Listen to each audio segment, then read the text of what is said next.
श्रीनिवास के पास चलेंगे। श्रीनिवास तेजस्वी यादव के घर के बाहर मौजूद हैं।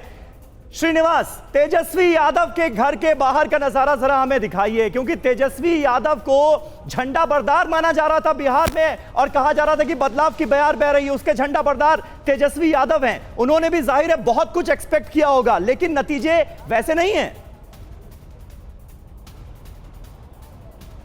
समीर, मैं आपको बताऊं, इस वक्त ठीक हम तेजस्वी यादव के आवास के सामने ही मौजूद हैं। आप देख सकते हैं जिस तरह की भीड़ यहाँ सुबह में थी या कल जिस तरह की भीड़ थी, अब उस तरह से यहाँ पे समर्थक नजर नहीं आ रहे। लेकिन जो भी समर्थक हैं उनका ये कहना है कि हमें अंदर से ये संदेश दिया गया है कि आप संयम रखें, परिणाम अनुकूल आएंगे। लेकिन मैं एक बात बता दूं आपको कि तकरीबन 40 सीटों पे मुकाबला जो है वो 1000 वोट के अंतर से, 1000 वोट से लोग आगे पीछे चल रहे हैं। तो ये कहना कि जो अभी हम देख रहे हैं ये ही फाइनल परिणाम है, यहाँ कुछ भी हो सकता है। चुनाव आयोग ने भी एक नोटिफिकेशन जारी कर कहा था कि परिणाम आने में वक्त लगेगा क्योंकि बूथों की संख्या ज़्यादा है, गिनती में टाइम लगेगा। मैं यही कह सकता हूँ यहाँ पे समीर कि अभी आसानी से इसे कोई दल ना ले, क्योंकि जिस तरह का माहौल लग रहा है, जिस तरह की चीजें जमीन पे दिख रही थी, ये तकरीबन फोटो फिनिश का मामला हो सकता है। इसलिए किसी भी दल के लिए ये अभी उत्साहित होने की बात नहीं है। सुबह जैसा हमने देखा कि यहाँ पे लोग बहुत उत्साह में थे।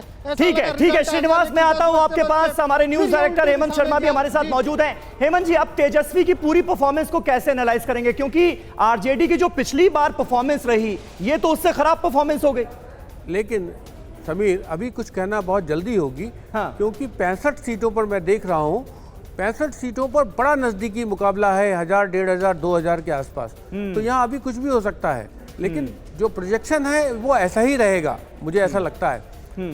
तेजस्वी ने अपनी लीडरशिप तो इस्टेब्लिश कर ही ली है, इसमें दो राय नहीं है। तेजस्वी की जो लीडरशिप है वो उनके पिताजी से उनके पास आ गई है और उन्होंने उसका विस्तार किया है, इसमें भी दो राय नहीं है। दूसरी बात मैं आपको ये बताता हूँ कि इम्पोर्टेंट चीज़ है, उत्तर प्रदेश में सात विधानसभाओं के उपचुनाव हो रहे हैं। जी उन 7 में 6 बीजेपी के पास थी, उसमें से 4 पर बीजेपी लीड कर रही है।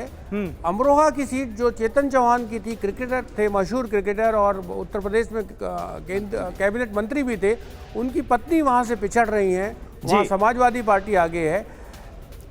जौनपुर की मलनी पर निर्दलीय धनंजय सिंह आगे हैं। हाँ। और कानपुर की घाटमपुर, जहाँ कैबिनेट मिनिस्टर कमल रानी वरुण जो कोविड की पहली शिकार मंत्री थी देश की, उस सीट पर भी बहुजन समाज पार्टी आगे।